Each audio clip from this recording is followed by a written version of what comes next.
Maliens a bɛɛ ka nin vidéo partagé. Maliens ja Maliens 99% a bɛɛ lajɛlen b'a faso fɛ. A bɛɛ lajɛlen faso ka d'a ye. Mais kun dɔ tun kɛlen don ka nin bɛɛ lajɛlen bali ka jamana in kanu o tɛ dɔwɛrɛ. Ja anw tun ma bɛn ni jamana masakɛ min bɛ jamana in fɛ. Mais Maliens bi autorité minnu bɛ an kunna an y'a dɔn k'a fɔ ko Maliens 99,99% u bɛɛ lajɛlen bɛ sa jamana in ko la. U bɛɛ lajɛlen bɛ sa jamana in kunkanko la. Donc Maliens waati min na mɔgɔ dɔw tun y'a laɲini k'a fɔ ko le 13 prochain n'o kan ka bɛn vendredi ma. Donc ko olu bɛ bɔ ka marcher k'a yira k'a fɔ ko jamana in k'a taabolo kura man d'u ye. Donc olu b'a fɛ an ka segin Emmanuel Macron ka jɔnya la. Olu b'a fɛ an ka segin mɔgɔ fɛ mɔgɔya la komi an ka to cucucu la Alassane Dramane Ouattara nɔfɛ o ka kuranko la. Donc an ka to cucucu la Macky Sall nɔfɛ. Donc ale ka port fɛnw nɔfɛ. Donc Maliens an y'a ye k'a fɔ donc o mɔgɔ kofɔlen ninnu u kɛlen kɔfɛ k'a fɔ ko fura t'a la. Donc olu bɛ bɔ le 13 vendredi don 14h.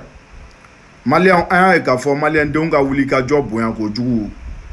K'a ta Mali kun fa kun plus précisément Ɲarelakaw ye appel dɔ lancé commune den mɔgɔw ka taa se commune 3 fo ka taa se commune 4 commune 5 commune 6 fo commune 1 nin bɛɛ lajɛlen message dɔ passé.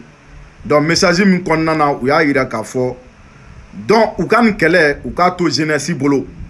Donc ko justice ka sen bɔ nin kɛlɛ la donc u k'a to jeunesse bolo. Donc ko jeunesse bɛ nin kɛlɛ ɲɛnabɔ. Ko nin kɛlɛ ko nin ma taa nin tɛ yɔrɔ jan kɛlɛ ko nin kɛlɛ man ka caya. Donc Maliens olu tilara u ka communiqué la waati min na an y'a ye k'a fɔ surɔ dɔrɔn Maliens surɔ dɔrɔn donc ɲɔgɔn ye dɔ kɛra dibi la. Ɲɔgɔn ye min kɔnɔna na u y'a yira k'a fɔ olu tun kɛlen don ka bɔli min boloda ka bɛn le 13 ma donc k'u y'a bɔ a ma. Donc an b'a fɔ an bɛ Maliens bɛɛ lajɛlen fo minnu ye cɛsiri kɛ minnu ye timinanja kɛ bi ni an sera nin yɔrɔ la. Donc vraiment an bɛ Maliens bɛɛ fo dante foli min na. Ja Mali fasoden ɲuman donc a tɛ ban Mali kɔnɔ. Ja 99,99% a bɛɛ lajɛlen ko jamana in taabolo ka d'u ye. Donc ko n'a danna olu yɛrɛ ma ko Assimi ninnu b'an conduit fɔ 2030.